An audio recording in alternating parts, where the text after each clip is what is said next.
கனிமொழி விருப்ப மனு கொடுத்ததை பார்த்த திமுக தலைவர்கள் அத்தனை பேருக்கு அதிர்ச்சி. சட்டசபைக்கு வருவதற்கு விருப்பப்படுகிறார். இது திமுகவோட மிகப்பெரிய பூகம்பத்தை கிளப்பக்கூடிய செய்தியாக இருந்தாலும் திமுக தேர்தல் நேரத்தில் அடக்கி வாசிக்கிறது. இப்போ கனிமொழி எங்கே போய் கூட்டம் போட்டாலும் அடுத்த நாள் இளைஞரணி கூட்டம் நடக்குது. துரைமுருகனுக்கு சீட்டு இல்லை, பெரியசாமிக்கு சீட்டு இல்லை, பொன்முடிக்கு சீட்டு இல்லை. இப்போ இளம் ரத்தத்துக்கு கொடுத்து அரசியல் கொண்டு வருவதற்கான முயற்சியை உதயநிதி தரப்பு 50 சீட் வேணுங்கிறாங்க. 50 பேர் சட்டசபைக்குள் வர வேண்டும். வந்தால் முதலமைச்சர் நாற்காலி உதயநிதி. ராஜாத்தி அம்மா நாடார் என்று உருவாக்கப்பட்டு தமிழ்நாட்டினுடைய தென்பகுதி நாடார் பிரதிநிதியாக கனிமொழி. நாடார்கள் பூரா எங்க பிள்ளைங்கிறான். அந்த அம்மா நாடாரே கிடையாது. நாடாராக இருந்தால் அந்த அம்மா கிராமத்தை காமிங்க, உற்றார் உறவினர், தாத்தா பாட்டி, பூட்டம் பாட்டன், இப்படி 10 பேர் காமிங்க. இப்படி யாருமே இல்லாமல், எந்த தடையும் இல்லாமல், அடையாளம் இல்லாமல் நாடார் அரசியல். ஆதவர்ஜுனாவுக்கும் தீப்தி அக்கி ஒரு கூடைப்பந்து விளையாட்டு வீராங்கனை, கல்கத்தாவை சேர்ந்த ஒரு வீராங்கனையோடு கூடைப்பந்து விளையாடுறாருன்னு அவர் மனைவி டெய்ஸி நீதிமன்றத்துக்கு போவதற்கு தயாராக இருப்பதாக செய்தி. தலைவர் எவ்வளியோ தொண்டனும் அவ்வளியே.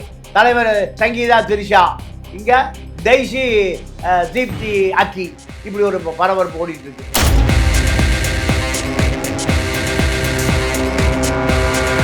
ரிஃப்ளெக்ட் வாய்ஸ் நேயர்களுக்கு வணக்கம். இன்றைய சிறப்பு நேர்காணலில் நாம் சந்திக்க இருக்கின்ற சிறப்பு விருந்தினர் மூத்த பத்திரிகையாளர் தமிழா பாண்டியன் அவர்களை வரவேற்று நிகழ்ச்சிக்குள் செல்வோம். வணக்கம். வணக்கம். திமுகவுடைய கூட்டணி பேச்சுவார்த்தைகள்லாம் தொடங்கி பேச்சுவார்த்தை போயிட்டு இருக்கு. நேர்காணல்லாம் பாண்டிச்சேரியில் தொடங்கிட்டு விரைவில் தமிழ்நாட்டிலையும் நேர்காணலாம் தொடங்க இருக்கிறாரு. இந்த நிலையில் இதுவரைக்கும் கனிமொழி தேசிய அரசியல் தான் இதுவரைக்கும் அவங்களுடைய பங்குகள் இருந்திருக்குது. இப்போ இந்த முறை மாநில அரசியலுக்குள்ள, அதாவது சட்டசபை தேர்தலில் கனிமொழி சொல்லிட்டு ஒரு 4 மாவட்டங்கள் ஏதோ ஒரு இடத்துல போட்டியிடுவார்கள் அப்படின்ற மாதிரியான செய்திகள் கசியவிடப்படுறதை பார்க்க முடியுது. இப்போ கனிமொழி மாநில அரசியலுக்குள் திரும்புகிறாங்களா? அப்படி கொண்டு வருவது மூலயமாக யாருக்கு இது பாதிப்பாக அமையும்? கனிமொழி விருப்ப மனு கொடுத்ததை பார்த்த திமுக தலைவர்கள் அத்தனை பேருக்கு அதிர்ச்சி. கனிமொழி நாடாளுமன்ற உறுப்பினராக இதுவரை தொடர்ந்தார். இப்பொழுது சட்டசபைக்கு வருவதற்கு விருப்பப்படுகிறார். இது திமுகவோட மிகப்பெரிய பூகம்பத்தை கிளப்பக்கூடிய செய்தியாக இருந்தாலும் திமுக தேர்தல் நேரத்தில் அடக்கி வாசிக்கிறது. ஏன்னா இப்போ கட்சி முழுக்க துர்கா அம்மையார் கட்டுப்பாட்டில் தான் இருக்கு. ஸ்டாலினோ, உதயநிதியோ, மாப்பிள்ளை சபரீசனோ 3 பேருமே துர்காவைத்தான் கையை காட்டுகிறார்கள். உதாரணத்திற்கு டெல்லி பிரதிநிதியாக ஒருவர் தேர்ந்தெடுக்கப்பட்ட பொழுது அந்த ஃபார்மாலிட்டி என்னமோ பண்ணியிருப்பா அப்படின்னு முதலமைச்சர் துர்கா அம்மாவை கையை காட்டிய பிறகு அந்த டெல்லி பிரதிநிதி ஒரு சொத்தை விற்று கொண்டு 75 லட்சம் ரூபா கொடுத்துருக்கார். அதிகார மையம் துர்காவிடம் உருவாகி விட்டது. துர்காவிடம் தான் பாஜகவை சேர்ந்த நிதியமைச்சர் நிர்மலா சீதாராமன் தொடர்ந்து தொடர்பில் இருக்கிறார். ஒரு கால் திமுக பாஜக உறவு ஏதோ முட்டல் மோதல் என்ற நிலை இருந்தாலும் பாஜக ஆட்சி கவிழ்க்கிற சூழல் வருகிற பொழுது இப்போ நிதிஷ்குமாரை ஓரம் கட்டியாச்சு. ஒருவேளை சந்திரபாபு நாயுடு ஒரு முரண்பாடு ஏற்பட்டால், ஆட்சி கவிழ்ப்பு நிலை வந்தால் திமுக பாஜகவை தூக்கி நிறுத்தக்கூடிய சூழல் உருவாகும். அப்போது ஸ்டாலினை கட்டுப்படுத்தக்கூடிய ஒரு சக்தி யாருன்னா அந்த சக்தி மீனாட்சி சக்தி தான், துர்கா மாதா. அப்போது பாஜக ஆர்எஸ்எஸ் திட்டமிட்ட நிர்மலா சீதாராமனை துர்காவோடு தொடர்பு ஏற்படுத்தி அந்த தொடர்பு வளர்ந்து கொண்டு இருக்கிறது. இதெல்லாம் அரசல் புரசலாக கனிமொழிக்கு தெரியும். காரணம், கனிமொழி அவருடைய தந்தை கருணாநிதி அதிகார மையமாக இருக்கிற பொழுது கனிமொழி வீடு ஒரு அதிகார மையமாக இருந்தது. ராஜாத்தி அம்மா தலைமைச் செயலாளருக்கோ அமைச்சர்களுக்கோ முதலமைச்சர் அலுவலக அதிகாரிகளுக்கோ உத்தரவிடுவார். அப்போ உயர் அதிகாரிகள் என்ன பண்ணுவாங்க, இப்போ நம்பர் 2லேருந்து ஃபோன் வந்திருக்கு, அது செஞ்சு கொடுப்பா, இந்த கான்ட்ராக்ட் வேலைக்கு அவருக்கு கொடு, இந்த பாலத்தை அவருக்கு கொடு. நீங்கள் டி நகரில் பரபரப்பான பகுதி, இந்த டி நகர் பாலம் அப்படியே ஜெயச்சந்திரன் டெக்ஸ்டைல்ஸ் வழியாக மாம்பழத்துக்கு வருவதற்காக அந்த வரைபடம் வரையப்பட்டது. இந்த பாலம் அப்படியே நீங்கள் மாம்பழம் ரயில் நிலையத்தை தாண்டி போக்குவரத்து எங்கே போயிடும், மாம்பழத்துக்குள்ளே போயிடும். ஆனால் அது தடுத்து நிறுத்தப்பட்டது. டி நகரில் இருக்கக்கூடிய நாடார் தொழிலதிபர்கள் அத்தனை பேர் ராஜாத்தி அம்மா பார்த்தாங்க. பெட்டி கைமாறிச்சு. கைமாறிய பிறகு அந்த வரைபடம் நேரம் போயிடுச்சு. வளைய வேண்டியது எங்க ஜெயச்சந்திரன் டெக்ஸ்டைல்ஸ், சரவணா ஸ்டோர் உட்பட பல கடைகளுக்கு மேலே போக வேண்டிய அந்த பாலம் எங்கே போயிடுச்சு? நேரம் போயிடுச்சு. இதெல்லாம் ஒரு அதிகார மையமாக இருந்தது ராஜாத்தி அம்மா இல்லம். இப்பொழுது அது வெறிச்சோடி போய் கிடக்கிறது. அதற்கு இப்போ மூத்த அமைச்சர்கள் எல்லாம் துரைமுருகனுக்கு சீட்டு இல்லை, பெரியசாமிக்கு சீட்டு இல்லை, பொன்முடிக்கு சீட்டு இல்லை. பொன்முடி மகனுக்கு உண்டு, துரைமுக மகன் இப்போ எம்பியாக இருக்கார். இப்போ துரைமுருகனுக்கு பதிலாக அவருடைய உறவினர்களுக்கு இளம் ரத்தத்துக்கு கொடுத்து அரசியல் கொண்டு வருவதற்கான முயற்சியை உதயநிதி தரப்பு 50 சீட் வேணுங்கிறாங்க. இளைஞரணிக்கு 50 எம்எல்ஏ சீட்டு வேணும். 50 பேர் சட்டசபைக்குள் வர வேண்டும்.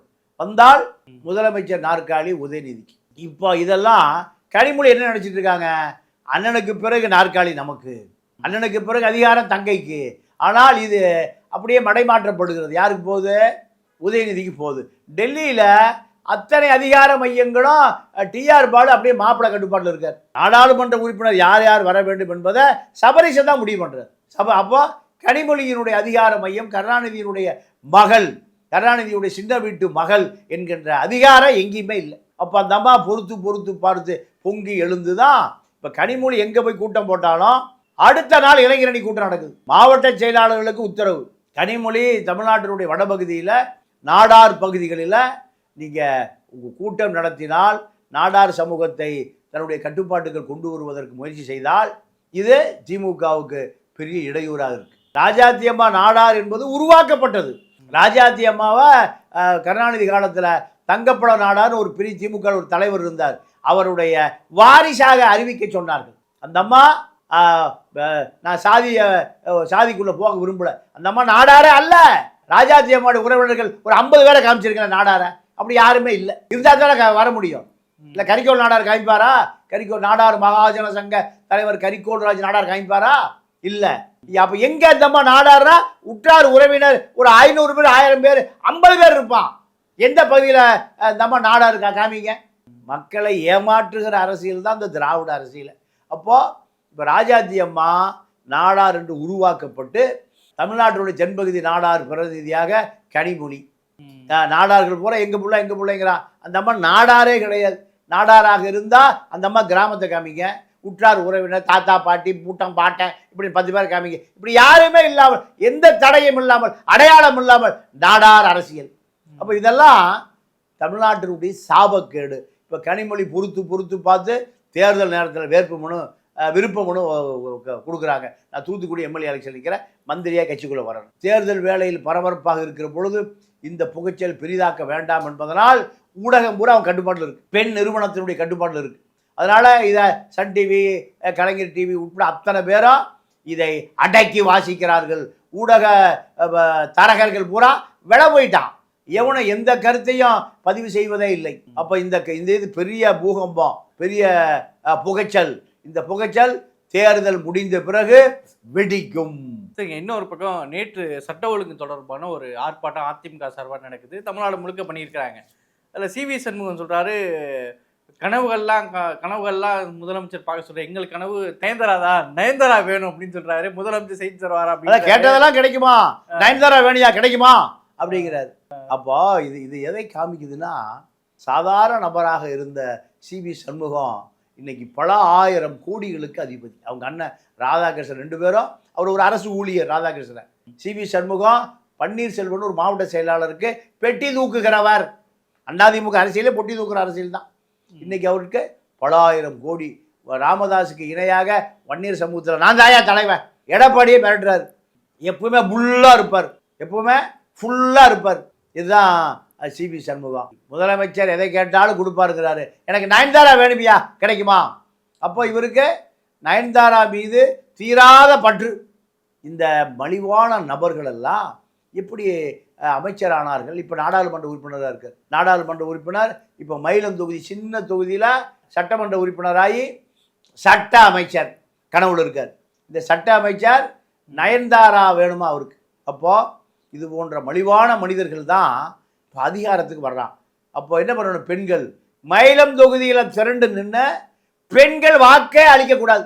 மயிலம் தொகுதியில் டெபாசிட் போகணும். நடக்குமா இந்த நாட்டில்? அரசியல் அறிவு இருக்குது அந்த நாட்டில்? 500 ரூபாய் இப்போ அவர் 2000 ரூபா கவரில் விட்டு மயிலம் தொகுதியில் அவங்க அண்ணன் ராதாகிருஷ்ணன் தயாராக வச்சுருக்காரு. 2000 ரூபா வாங்கினா நம்மால் பொம்பளைக்கு கூட போட்டை விற்றுருவாங்க. அப்போ எப்படி சிவி சண்முகத்துக்கு எப்படி பெண்கள் எதிர்ப்பை தெரிவிப்பது? தமிழ்நாட்டை பொறுத்தவரை தமிழ்நாடு என்பது அரசியல்வாதிகள் ஓசிகராக்கிங்கிறார் பொன்முடி பஸ்ஸில். ஓசியில் பஸ்ஸில் ஏறி போகிறையில் பெண்கள் தான் அதிகமாக மகளிர் பயணம் பேருந்து பூரா. அப்போது இந்த பக்கம் அதிமுக, அந்த பக்கம் திமுக, இப்படி பல அமைச்சர்கள் நீங்கள் வாயில் டன்னு கணக்காக கொழுப்பு வடிகிறது. இதை எந்த எதிர்ப்பு தமிழ்நாட்டில் வருவதில்லை. அதனுடைய விளைவு தான் இது போன்ற விஷயங்கள். சிவி சண்முகத்தை பொறுத்த வரைக்கும் சிவி சண்முகம் ஒரு கொழுப்பால் செய்த மனிதர். சிவி சண்முகம் எப்பவுமே நீங்கள் யாராக இருந்தாலும் இப்படி தான் பேசுவார். இதுதான் அவருடைய இயல்பு பழக்கம். சாதாரண நபராக இருந்து அமைச்சரான பிறகு ஜெயலலிதாவால் அமைச்சர் பதவி பறிக்கப்பட்டது 2011. என்ன காரணம்? பொன்முடியோடு நெருக்கமாக இருந்தார். பொன்முடி ஒரு பெரிய என்எல்சியை உருவாக்கி வச்சுருந்தார். விழுப்புரம் பாண்டிச்சேரி பார்டரில் சவுடு மண் பல ஆயிரம் கோடி கொள்ளையடித்து வைத்திருந்தார். அதை அதிமுக ஆட்சி வந்து நடவடிக்கை எடுக்க சொன்ன பிறகு பொன்முடியிடவே கோடிக்கணக்கில் வாங்கிவிட்டு நடவடிக்கை எடுக்கல. அதற்காக தான் ஜெயலலிதா பதவியை நீக்கினார். இந்த பட்ட நபர் தான் ராமதாஸால் தாக்கப்பட்டு நீங்கள் காருக்கு அடியில் படுத்து உயிர் தப்பிய நபர் இந்த சிவி சண்முகம். சரிங்க. இப்போ தாவேகாவுடைய தலைவர் விஜய் அவர்கள் ஏற்கனவே வந்து சென்டிமெண்ட்டாக இருக்கிற தொகுதியெல்லாம் போட்டிடுவார். முதல்ல விருதாச்சலம் சொன்னாங்க, விழுப்புரம் சொன்னாங்க, அப்புறம் நாகப்பட்டினம் சொன்னாங்க. இப்போ கடைசியாக வரக்கூடிய தகவல் என்ன, பெரம்பூர் தான் அவர், சென்னையுடைய பெரம்பூர் வட சென்னையுடைய முக்கியமான பகுதி, அங்கே தான் போட்டியிட போகிறார் அப்படின்னு சொல்கிறாங்க. விஜய் சென்னைங்கிறது ஒரு திமுகவுடைய கோட்டைன்னு ஒரு பார்வை இருக்குது. இங்கே விஜய் தனித்து நிற்பதுங்கிறது, சென்னையில் போட்டியிடுவதுங்கிறது அவர் வெற்றி பெறுவதற்கு வாய்ப்பை ஏற்படுத்துமா? இல்லை, அவர் எதை கணக்கு போடுறாருன்னா, அது ஒரு தலித் கிறித்துவர்கள் நிறைந்து வாழுகிற தொகுதி. தலித் இளைஞர்கள் பூரா விஜய் மீது ஒரு ஈர்ப்பாக இருக்கான். கிறித்துவ மிஷனரிகளும் அவர் தங்களுடைய சமூகம் ஜோசப் விஜய் இந்த ஒரு கரிசனத்தில் இருக்காங்க. அதன் காரணமாக பெரம்பூர் தன்னை காப்பாற்றணும்னு நினைக்கிறான். பெரிய தொகுதி அது. தலித்துக்கள், கிறித்துவர்கள், மீனவர்கள் நிறைந்து வாழுகிற தொகுதி. இது தனக்கு பாதுகாப்பு. அரசியலில் இந்த வாக்குகள் தான் விலை போகிற வாக்குகள். நீங்கள் அதிமுக திமுகவுக்கு ஆளு வேணும்னா லாரி எங்கூட்டி நிறுத்துறான்? செட்டியார் வீதியில், முதலியார் வீதியில், கவுண்டர் வீதியில் கொண்டு நிறுத்துறானா? இல்லை. எங்கே நிறுத்துறான்? தலித்து பகுதியில் தான் அந்த லாரி நிறுத்தப்படுகிறது. தலித் மக்கள் தான் லாரியில் ஏறி வருவாங்க 500 ரூபா 1000 ரூபாய்க்கு. இப்படி தான் அரசியல் இருக்குது. இந்த அரசியலை தான் விஜய் என்ன நினைக்கிறாரு, இந்த பெரம்பூர் பகுதி நமக்கு பாதுகாப்பான பகுதி, வாக்குகளை விலை கொடுத்து வாங்கலாம். விலை கொடுக்கவில்லை என்றாலும் சினிமா கவர்ச்சியில் நமக்கு ஓட்டு போடுவாங்க. அரசியல் மெச்சூரிட்டி தேவையில்லை. மிக எளிதாக அந்த தொகுதியை கைப்பற்றுவதற்கு ஆதவர்ஜினா கும்பல் தான் ஜான் ஆரோக்கியசாமி 2 பேரும் தமிழ்நாடு முழுக்க சர்வே செய்து இந்த தொகுதியை தேர்ந்தெடுத்திருக்கிறார்கள். இந்த தொகுதி மாறுவதற்கும் வாய்ப்பு இருக்குது. இதை விட எளிதாக வெற்றி பெறக்கூடிய தொகுதி எங்காவது இருக்கான்னு இப்போ தேடிக்கொண்டு இருக்கிறார்கள். அங்கு வருவதற்கும் வாய்ப்பு இருக்குது. காரணம், எப்படியாவது முதல் முறை அவர் வெற்றி பெற்று சட்டசபைக்கு போகணும். அதுதான். இன்னொரு பக்கம் ஆதவர்ஜுனா பற்றி சில சர்ச்சைகள் வரதா பார்க்க முடியுது. அவர் பற்றி இப்போ ஆதவர்ஜுனா பேசுனது, ரஜினிக்கு மன்னிப்பு கேட்டார், அவர் பற்றி வேறு சில சர்ச்சைகளும் வருது. இப்போ ஆதவர்ஜுனா சுற்றி என்ன நடக்குதுங்க? ஆதவர்ஜுனாவுக்கும் தீப்தி அக்கி ஒரு கூடைப்பந்து விளையாட்டு வீராங்கனை, கல்கத்தாவை சேர்ந்த ஒரு வீராங்கனையோடு இவர் விளையாடுகிறார், கூடைப்பந்து விளையாடுறாருன்னு அவர் மனைவி டெய்ஸி நீதிமன்றத்துக்கு போவதற்கு தயாராக இருப்பதாக செய்தி வரும். பல முறை கண்டித்தோம். இவர் அந்த கூடைப்பந்து வீராங்கனையான தீப்தி அக்கியோடு இளம் வீராங்கனை இவர் அடிக்கடி கல்கத்தாவுக்கு பயணம் செய்கிறார். மேற்கு வங்காள கூடைப்பந்து அணிக்கு மட்டும் சிறப்பு செலவு செய்கிறார். அந்த அம்மாவுக்கு கோடிக்கணக்கில் வீடு வாங்கி கொடுத்துருக்கிறார், ஃப்ளாட் வாங்கி கொடுத்துருக்கிறார், சொகுசு கார் வாங்கி கொடுத்துருக்கிறார். இதெல்லாம் ஆதவர்ஜுனுடைய குடும்பத்தில் பெரிய சர்ச்சை உருவாகி இருக்கிறது. இப்போ தான் விஜய் சங்கீதா சர்ச்சை நீதிமன்றத்தில் நிலுவையில் இருக்குது. அதற்குள்ள திரிஷா இப்போ அரசியலில் முழுக்க கட்டுப்பாட்டில் எடுத்துக்கொண்டது. விஜயை காப்பாற்றுவதற்கு அவருடைய தாய்மாமன் ஆர்எஸ்எஸ் தலைவர் வழியாக டெல்லி பம்பாய் வழியாக போய் இப்போ ஜனநாயகனுக்கான அத்தனை தடைகளையும் களை தெரிந்ததில் திரிஷாவின் பங்கு பிரதான பங்கு. 500 கோடி ரூபாய் முதலீடு திரிஷாவால் காப்பாற்றப்படுகிறது. பாஜகவில் தன்னுடைய செல்வாக்கை, தன்னுடைய குடும்ப செல்வாக்கை பயன்படுத்தி விஜயை காப்பாற்றி இருக்கிறது திரிஷா. இப்போ இதே போல ஆதவர்ஜுனா விஸ்கி போத்தலோட போவதை நிருபர்கள் படம் எடுக்கிறான். தனியார் விமானத்தில் விஸ்கி போத்தல் எடுத்துக்கொண்டு போகக்கூடிய வேலையை விஜய்க்காக சரியாக செய்கிறார் ஆதவர்ஜுனா. இந்த நேரத்தில் இப்போ அவர் குடும்பத்தில் ஒரு தீப்தி அக்கி என்கின்ற ஒரு கூடைப்பந்து வீராங்கனை கூடைப்பந்து விளையாட்டை விளையாட ஆரம்பித்த பிறகு இப்போ குடும்பத்தில் குழப்பம் வந்துருச்சு. அங்கே விஜய், திரிஷா, சங்கீதா, இங்கே ஆதவர்ஜுனா, டெய்ஸி, தீப்தி, இப்படி ஒரு முக்கோண அரசியல். அடுத்து கூடிய சீக்கிரம் ஒன்று இவர் தீப்தியை விடணும், இல்லைன்னா டெய்ஸியை விடணும். யார் நீதிமன்றத்துக்கு போக போகிறார்கள் என்பது தலைவன் எவ்வளியோ தொண்டனும் அவ்வளியே. தலைவர் சங்கீதா, திரிஷா, இங்கே டெய்ஸி, தீப்தி அக்கி, இப்படி ஒரு பரபரப்பு ஓடிட்டு இருக்கு. ஏன்னா வாய்ஸ் ஆஃப் காமன் 50க்கு மேற்பட்ட ஊடகவியலாளர் குழுவை பல ஊர்களில் வைத்து நீங்கள் எந்த விதமான செய்தியையும் ஒரே நாளில் உலகம் பூரா கொண்டு போகிறாரு. இப்போ இந்த டெய்ஸி, தீப்தி அக்கி கூடைப்பந்து வீராங்கனை விவரம் அடக்கி வாசிக்கப்படுகிறது. இது கூடிய விரைவில் நீதிமன்றத்துக்கு வருவதற்கு வாய்ப்பு இருக்குது. டெய்ஸியை பொறுத்த வரைக்கும் டெய்ஸியுடைய சகோதரர்கள்லாம் ஆதவர்ஜுனா மேலே கடும் கோபத்தில் இருக்கிறார்கள். இந்த நேரத்தில் இந்த கூடைப்பந்து விளையாட்டு வேற கல்கத்தாவில் போய் விளையாடுறாரு தீப்தி அக்கியோட. இந்த செய்தி டெய்ஸி குடும்பத்துக்கு, மாமனார் மார்ட்டினுக்கு, மாமியார் லீமா ரோஸ், அத்தனை பேரும் கொதிப்படைந்திருக்கிறார்கள். சாதாரண நபர், ஜிம்மு ட்ரெயினராக பல ஆயிரங்கள் சம்பளம் வாங்கி கொண்டு இருந்த இந்த நபர் இன்னைக்கு கோடீஸ்வர குடும்பத்தினுடைய மருமகன். இந்த மருமகன் தன்னுடைய அந்தப்புற விளையாட்டை தலைவர் விஜய் எப்படி திரிஷாவோடு விளையாடுகிறாரோ அதே போல் அந்தப்புற விளையாட்டை ஆரம்பித்து விட்டார். அங்கே குடும்பத்தில் குழப்பம். இந்த குழப்பம் நீதிமன்றத்துக்கு வராமல் பார்த்து கொள்வாரா ஆதவர்ஜுனா, அல்லது நீதிமன்றத்தில் சங்கீதா செங்கல்பட்டு நீதிமன்றத்துக்கு போனதை போல அதே பகுதியில் தான் குடியிருக்கார். பண்ணை வீடு தான்.